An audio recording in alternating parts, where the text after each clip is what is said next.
tous réunis pour nous là, sur le LOTA. Alors, on est très contents, comme on l'a dit, d'être là. C'est notre troisième fois. La troisième fois qu'on présente le LOTA.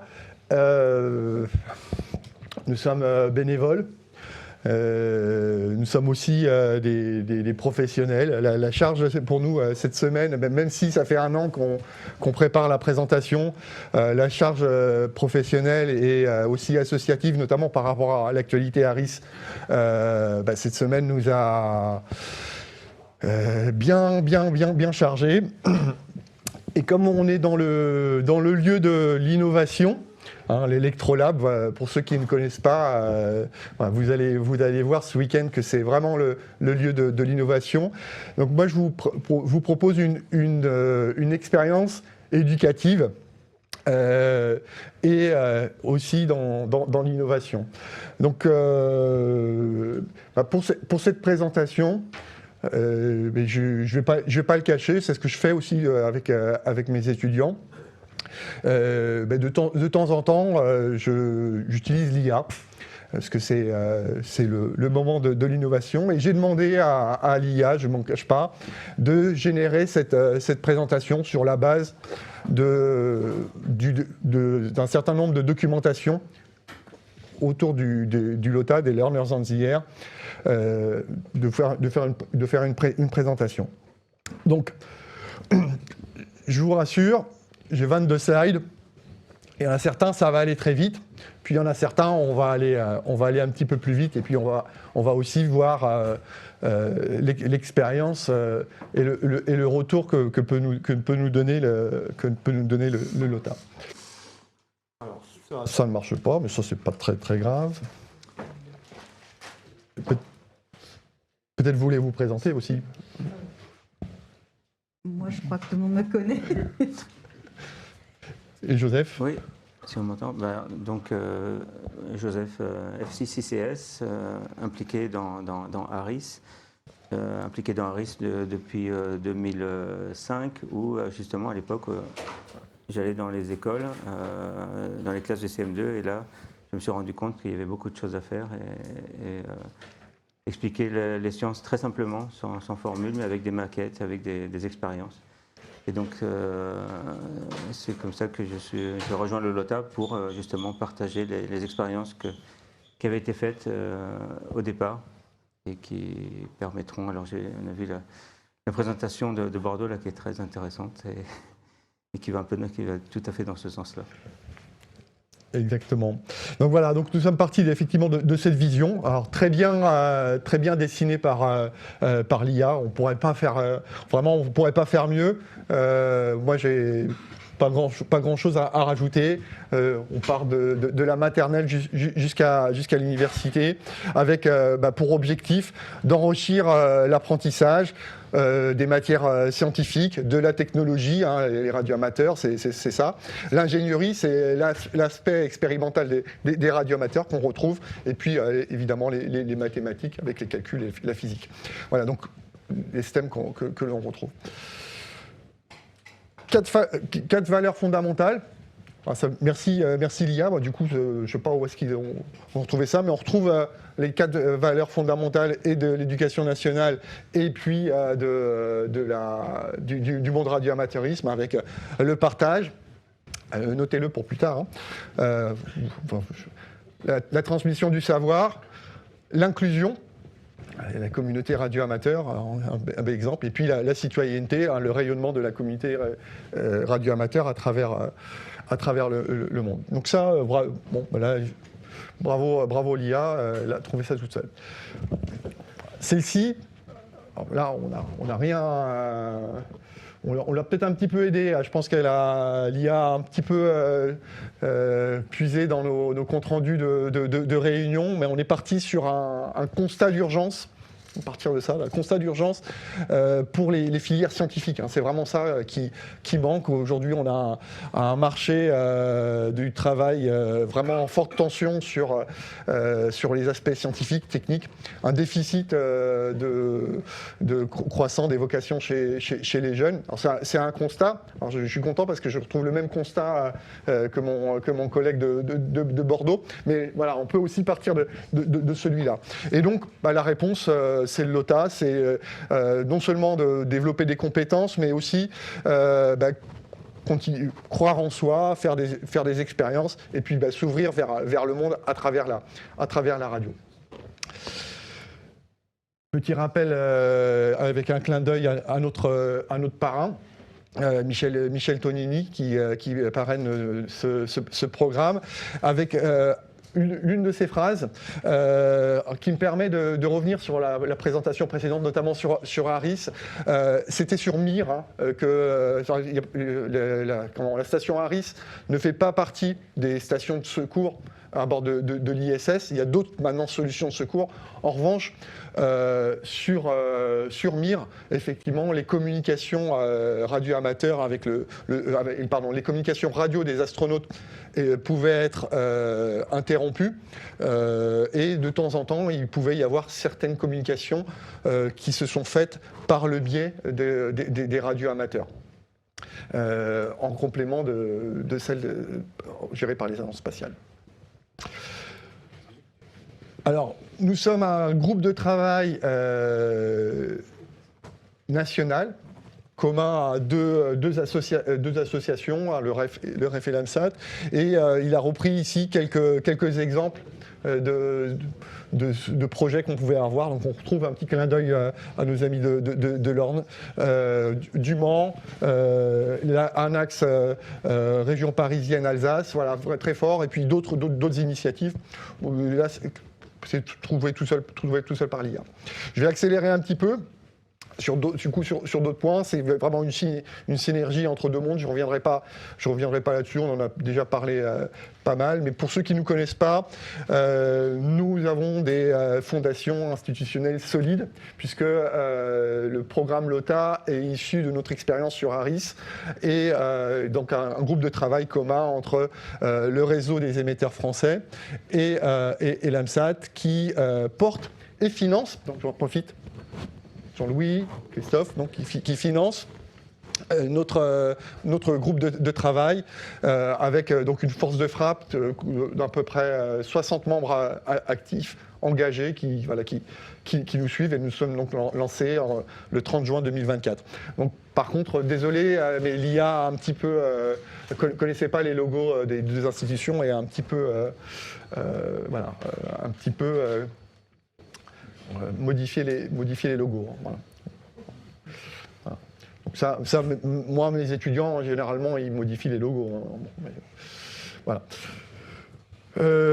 3 ministères ciblés, je vais aller un petit peu plus vite là-dessus, puisqu'on en a d'autres. On a aussi le ministère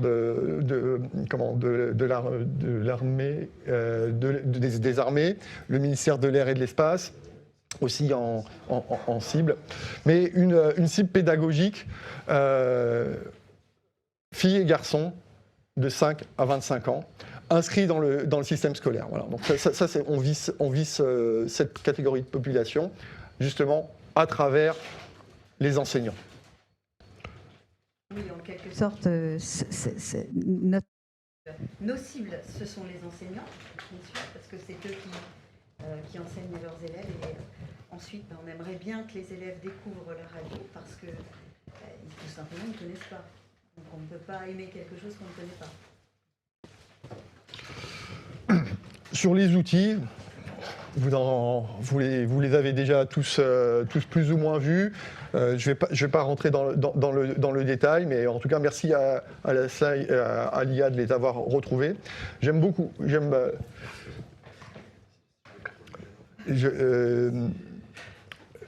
Donc l'écosystème opérationnel du LOTA, nous fonctionnons en réseau et on retrouve effectivement la partie pédagogique au centre.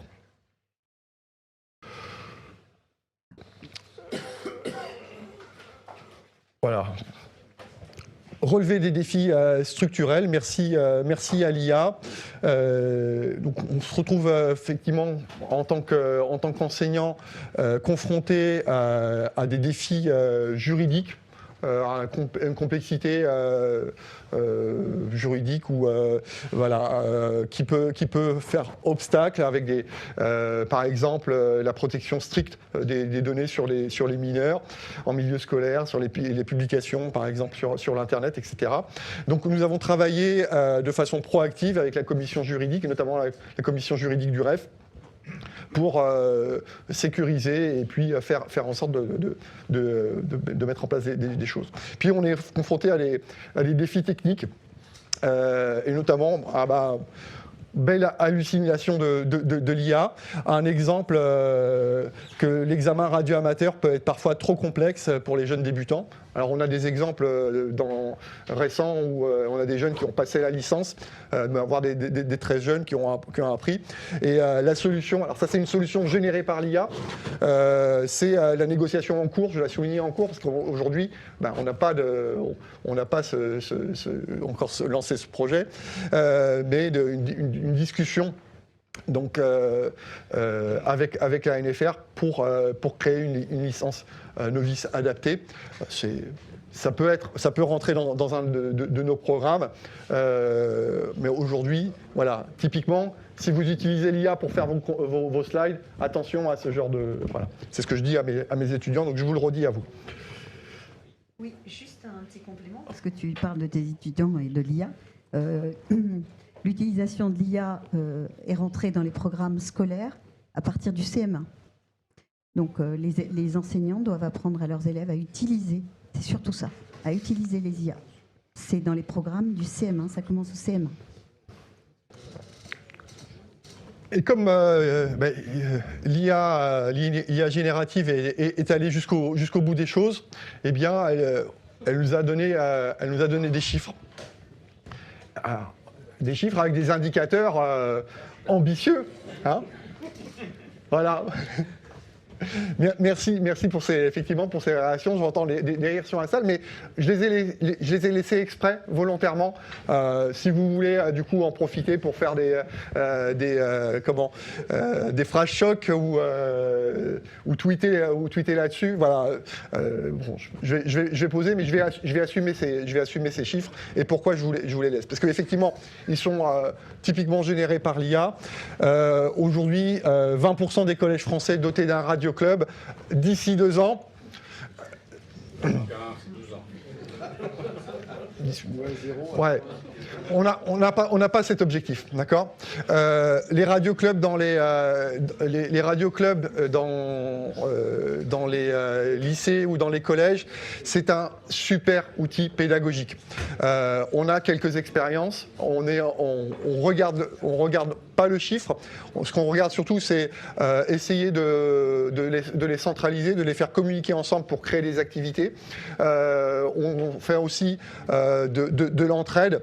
Mais en aucun cas, nous avons cet objectif chiffré qui est une belle hallucination, mais qui effectivement pourrait nous aider à contribuer.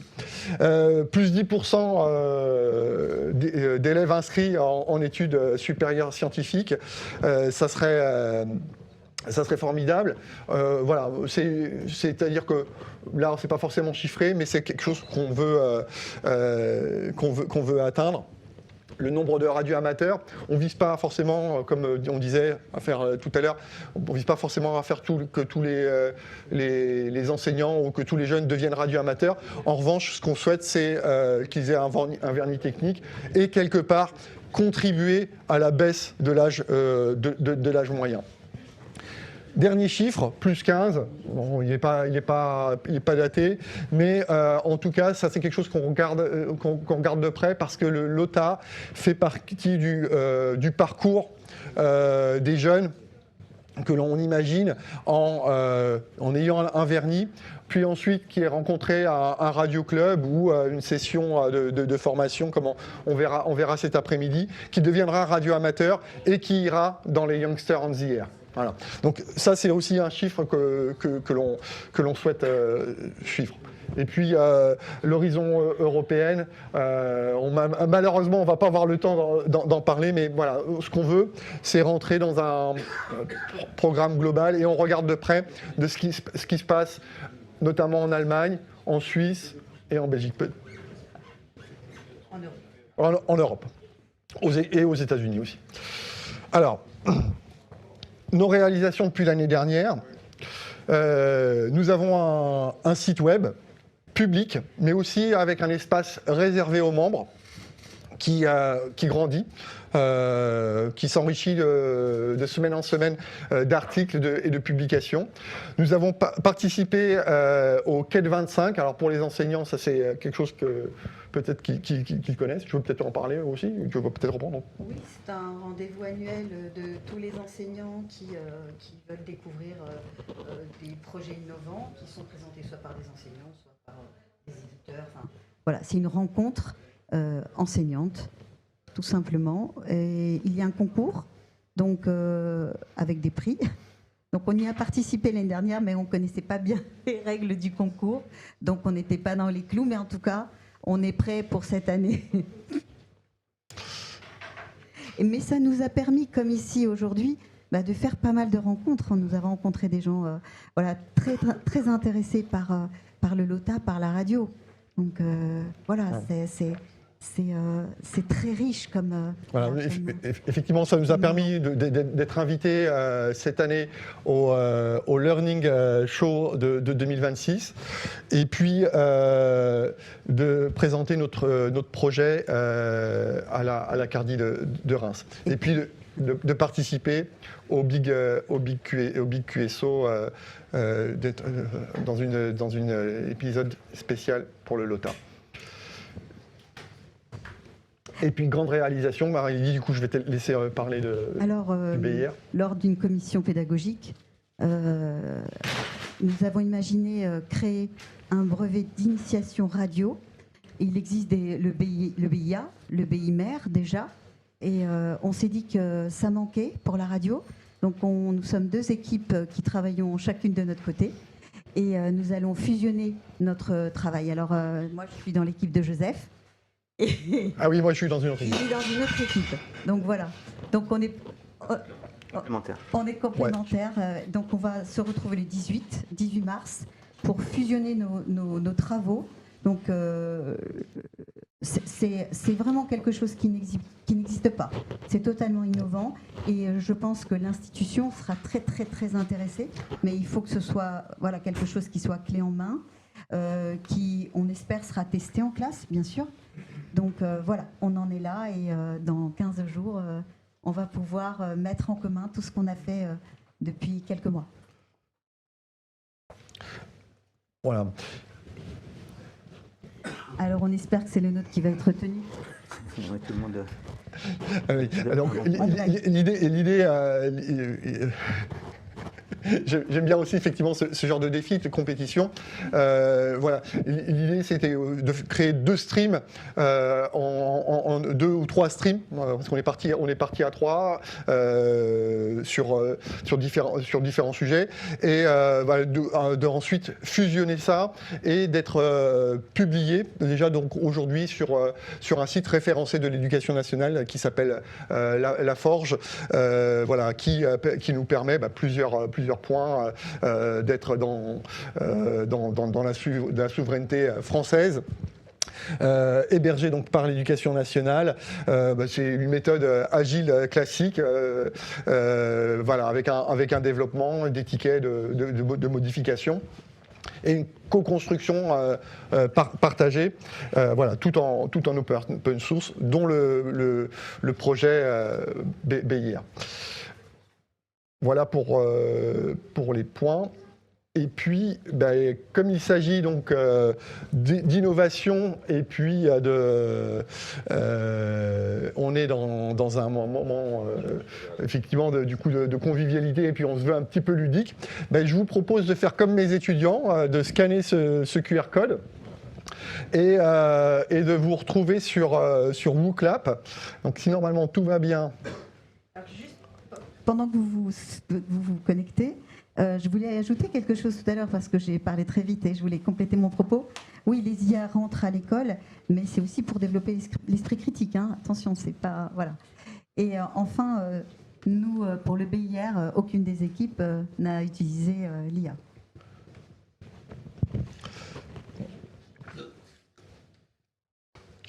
Voilà, donc je vous laisse vous connecter.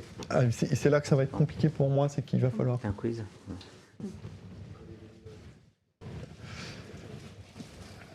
Généralement, quand je montre ça à mes étudiants, là, ils sont plus rapides que vous. Hein. Oh, ça va.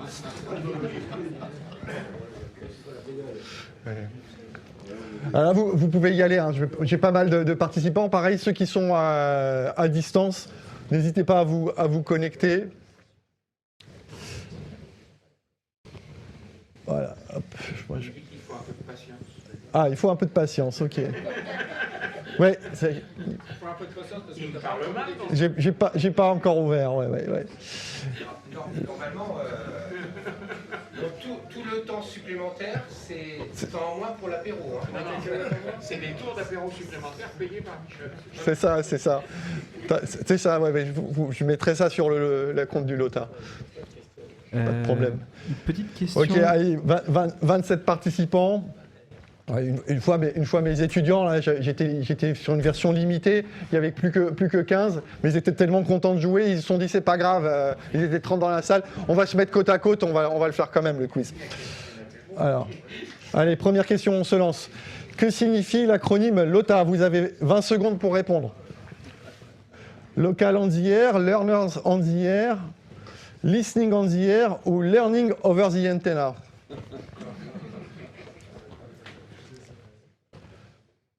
Voilà, 19 réponses. Ok. Alors, bravo à Elena, F4 Elena, bravo, ouais, donc super. Donc là, ouais. Alors comme c'est la version éducation nationale, on n'a pas forcément de musique, hein, mais c'est comme Kahoot. Voilà. Parfait. Donc on a un super top 3. On va voir s'il tient la route. Alors, quel astronaute français est le parrain exceptionnel du LOTA? Thomas Pesquet, Jean-Luc Chrétien, Michel Tonini ou Claudie Ignoret? Ouais, fallait suivre. Hein.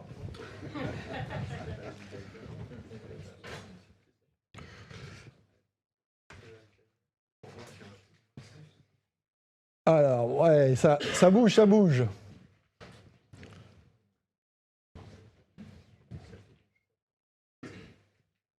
Suspense. Alors, quelles sont les deux associations nationales de tutelle à l'origine du projet LOTA? Le CNES et l'ESA, le REF et l'ANSAT francophone, l'Éducation nationale et le ministère de l'Intérieur, ou l'ANFR et la main à la pâte?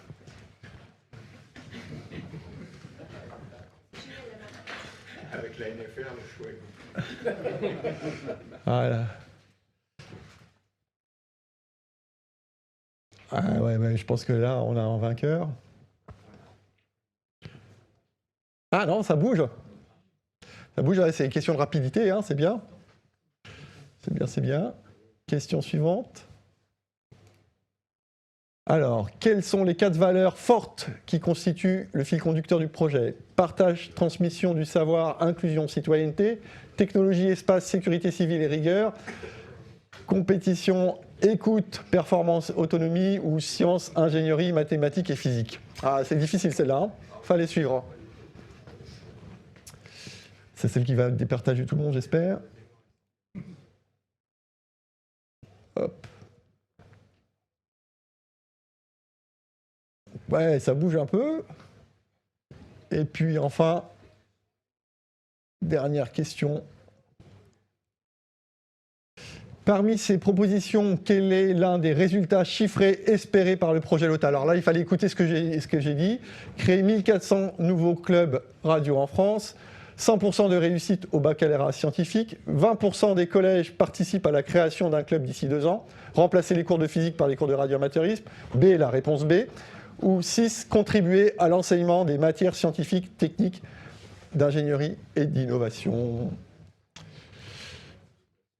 Bah, bravo à... Ah non, il y a une remontée. Remontada, belle remontada, bravo à F4 MFE qui arrive, Eh ben, bravo.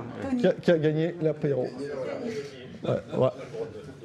Donc, ah oui, il faut que je revienne ici. Résultat. Ah, pardon. Ouais, voilà. Voilà. Donc, si vous avez des questions, bah, je vous invite à discuter avec nous.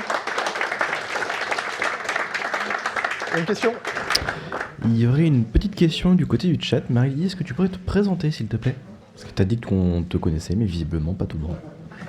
Alors, je m'appelle Marie-Lydie Tapré, Foxtrot 4 Lima Hotel India. Je suis enseignante dans le premier degré. Je suis en classe de maternelle. Bon, j'ai eu tous les niveaux, hein, tous les cycles, pratiquement.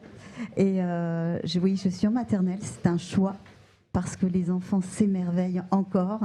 Ils sont très spontanés et ils sont très créatifs, très ingénieux. Et j'adore travailler avec eux en sciences. Même si je ne suis pas scientifique, j'adore les sciences. Donc voilà. Et quoi d'autre? Je suis dans le LOTA. Je suis aussi membre d'ARIS France.